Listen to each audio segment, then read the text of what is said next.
I dumped my girlfriend whom my family adored because she joked about poking holes in my protection when she knew I always wanted to be child-free, and she will never know the reason why.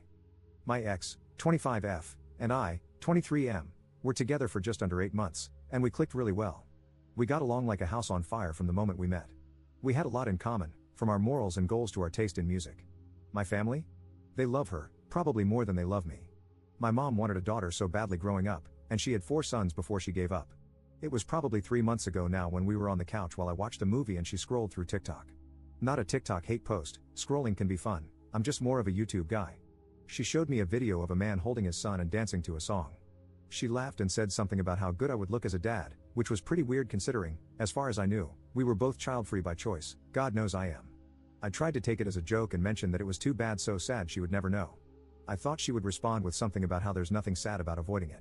She had never given me any indication before this that she wanted children. Then she started giggling this evil giggle and said something like, I don't know, it only takes one broken condom, in this sing-song voice that, I'm not even joking, gave me goosebumps.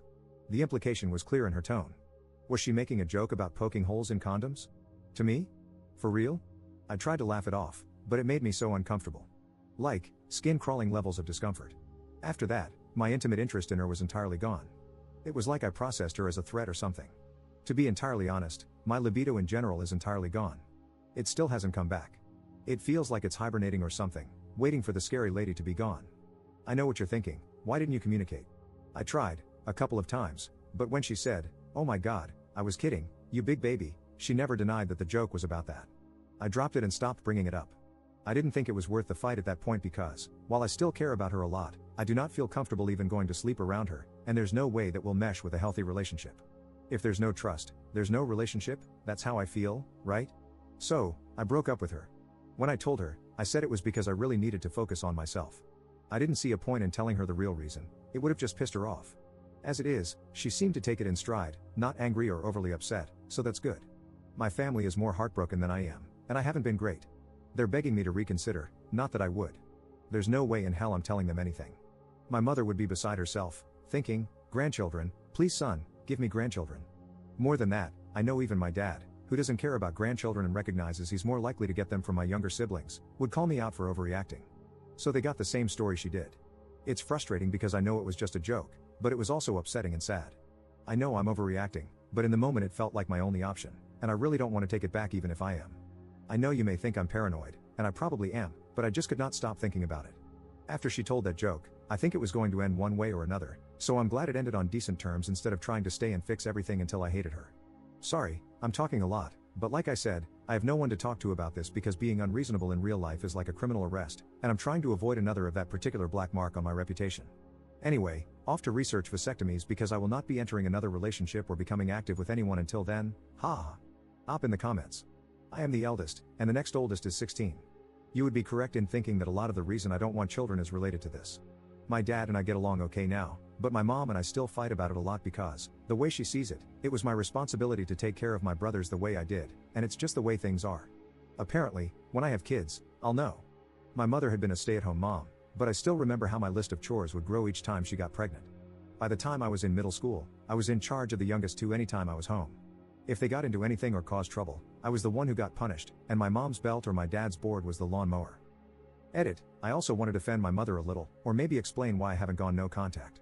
The reason she thinks it's the responsibility of the oldest is because that is how she, an eldest sibling herself, was raised.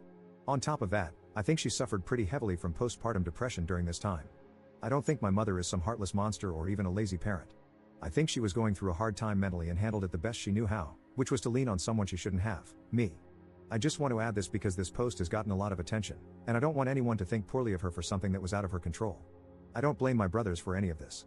Hell, we joke around about it. I still talk to and see them regularly, and we actually have a trip planned to go fishing out of state in a couple of months. I love them more than anything, so I get a little defensive when people start acting like they know anything about them or me. I know I should work on that too, but it's a problem. I know I should go to therapy, and I've tried, but there aren't many options without a waitlist near me, so I'm kind of at a standstill. The fact is, even if therapy changed my fears, I know what I want from life, and it isn't children. I've done my time changing diapers and such, and I really don't want to go back to the most miserable time in my life. Before anyone asks, yes, my ex knew all of this. Update 1. Well, I never thought I would update, but here I am, lol. I thought I had lost the password to this account and everything, but it was saved in the notes on my laptop. This isn't much of an update, but I can say that I did end up telling my friends more about the breakup, after I found out my ex is trying for a baby with her new boyfriend, who is also her ex. I wasn't stalking her to get this information. I live in a small town, and 2 of my friends came to me and told me. They said they didn't want me to find out from someone else, but I didn't really care outside of the relief that now I was sure she wasn't pregnant during the breakup. This had been giving me nightmares, which have now calmed down. Apparently, both of my friends thought I would react badly to the information and spiral or something, whatever. I know a lot of people said I overreacted to a joke and was a cruel-hearted misogynist trying to control her body and everything else, but this just confirmed to me that she was never joking. I mean, it's been a little over 2 months since the breakup, and she's trying to have a baby. I'm not angry at her anymore. In fact, I'm happy for her because if this is what she wants, good for her.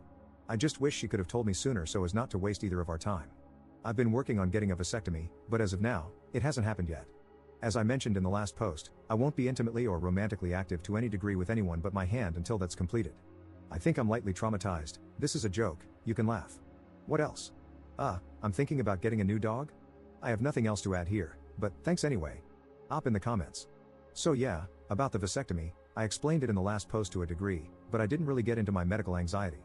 I have it a lot, and even when I made my last post, I knew I was going to have to get one because I realized trusting someone else with my future, no matter how trustworthy they may seem, isn't enough. I have never, and never intend to, smash without a condom. Even after the vasectomy, every woman I've been with intimately has expressed that they are also child-free and are on birth control of some kind. I am not into taking chances. I wouldn't mentally be able to handle having a child, and I would be a terrible father.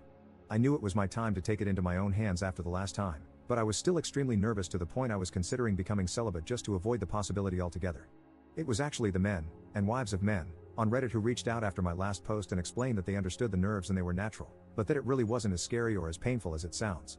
I am very thankful for that because it helped me get up the balls, pun not intended, to bring it up with my doctor and start the process. Some even gave me advice on how to deal with the healing process, which I have fully taken under advisement. I'm hoping that afterward I feel the same way they do, confused and frustrated with myself as to why I didn't do it sooner.